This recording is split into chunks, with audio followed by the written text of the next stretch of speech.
Երբ մենք խոսում ենք նախագահական ինստիտուտի կառավարության մասին, հաճախ մեզ կշտամբում են, ասում են, «Վայ, ոնց կլինի, լիազորություններ չկան»։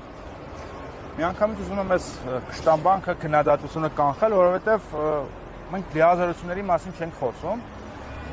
եւ ըստ էության մենք չենք տեսել, թե այս պաշտոնը ինչ լիազորություններ ունի։ Մենք կիրառության մեջ չենք տեսել։ Այս պաշտոնը միշտ զբաղեցրել են մարդիկ, որոնք չեն կիրառել իրենց սահմանադրական լիազորությունները։ Ի սկզբանե Արմեն Սարգսյանն էր անհայտ,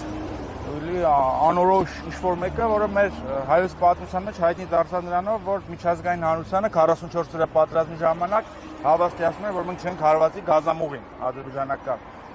Ու այն դեպքում, որ այդ գազամուղին հարվածելը կարող է լինել մեր պատերազմը կանգնեցնելու վերջին կարևոր հաղթաթուղթը։ Եվ մենք մինչև վերջ իմացանք ինքը որ երկրի քաղաքացի է։ Ինչևից է, հաջորդաբար ունեցանք Վահագն Խաչատուրյանին, էլ ինչ-որ անհայտ մեկը, մարդ, որը ըստ էության Նիկոլ Փաշինյանի աշխատակազմի աշխատողներից մեկն է, մարդ, որը լինելով նախագահ, նույնիսկ ցեղասպանության տարելիցի օրը ուղերձ չի եղել հայ ժողովրդին։ Այո։ Եվ մի պահ անձերին դնենք մի կողմ։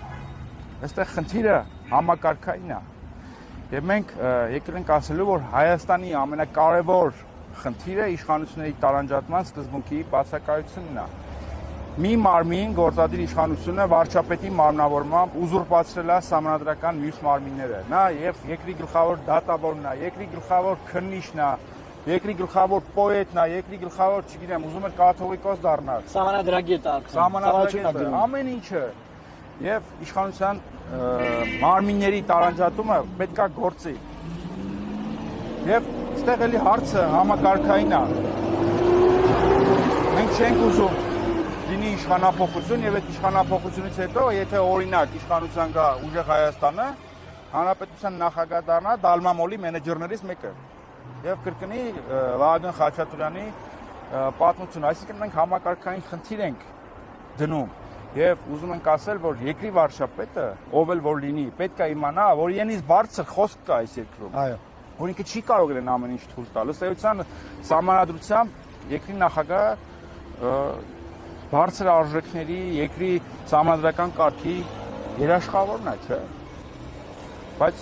այս պայծառությամբ մենք այդ ամենը չունենք։ Եվ մենք ինչ ենք ուզում անել։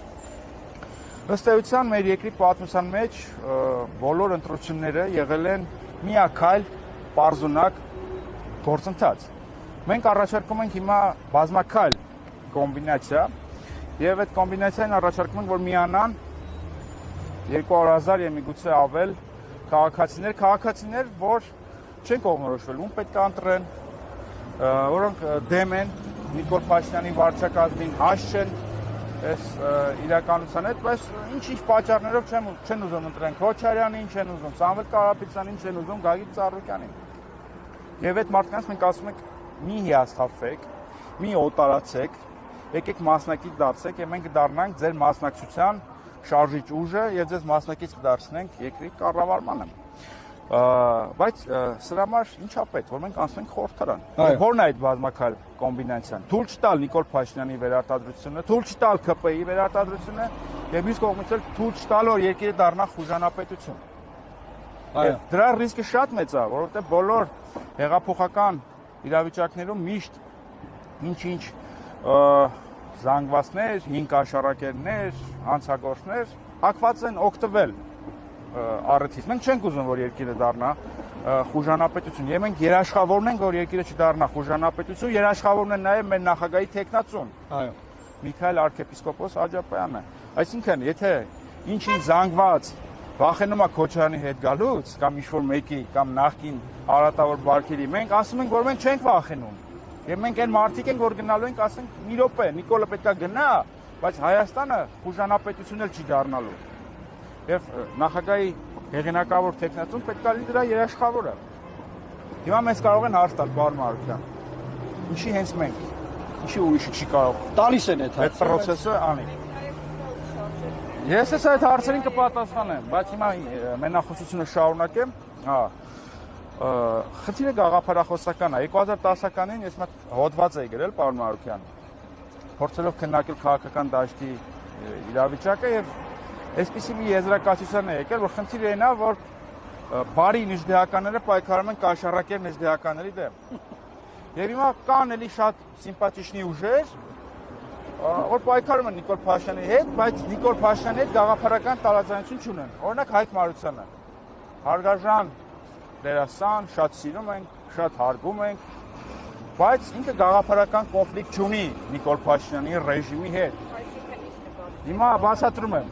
Որովհետև օրինակ բացատրում եմ։ Մարությանը եւս նույնիսկ պատերազմից հետո Ահա։ պայմանավորվել է Նիկոլ Փաշինյանի օրոք եւ Ռուսաստանը նրա բաղադրում։ Ես իմ ելույթը վերջացնեմ նոր։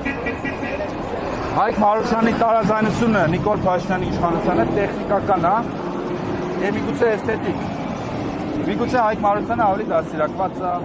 ավելի կիրթ է, ավելի պարկեշտ։ Նախընտրում է միջազգային հանրության արչեւ գառան խաշլամաչուտի եւ նախընտրում է ստեյք միջում խորոված։ Միգուցե Փաշիկի կապուտ եկի փոխարեն նախընտրում է, չգիտեմ, Մոցարտ կամ Pink Floyd, տարաձայնությունները այսպեսին են։ Ինչ-ինչ խոստումներ չկատարելու շուրջ, բայց գաղափարական չեն։ Ինքը գաղափարական տեսանկյունից տեղավորվում է էլի իրենց միջավայրում։ Ոչ, ես արդեն ասացի, մյուս տեխնացուն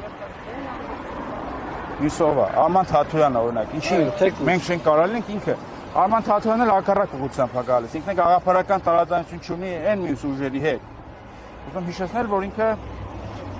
շատ արդյունավետ մարդու իրավունքների պաշտպան էր Նիկոլ Փաշինյանի օրոք 44 պատերազմի ժամանակ։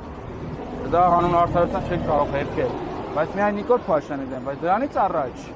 ինքը մարդու իրավունքների պաշտպան էր մի համակարգում, որտեղ հենց ինքը աշկ էր փակում տասնյակ քաղաքապետարների վրա, աշկ էր փակում ոստիկանական բարբարոսական բռնությունների վրա, եւ ես եղել եմ այն քիչ մարդ, որ պայքարել եմ։ Այսինքն մի րոպե էլի, Ես կպատասխանեմ։ Արման Թաթոյանը մի րոպե,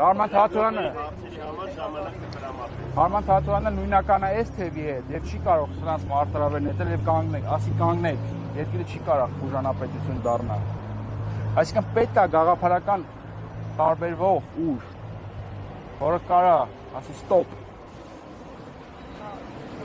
Եվ մենք ենք, ես ամեն ինչով ցույց տվեցի արդեն։ Միգուցե դուք չեք լսում։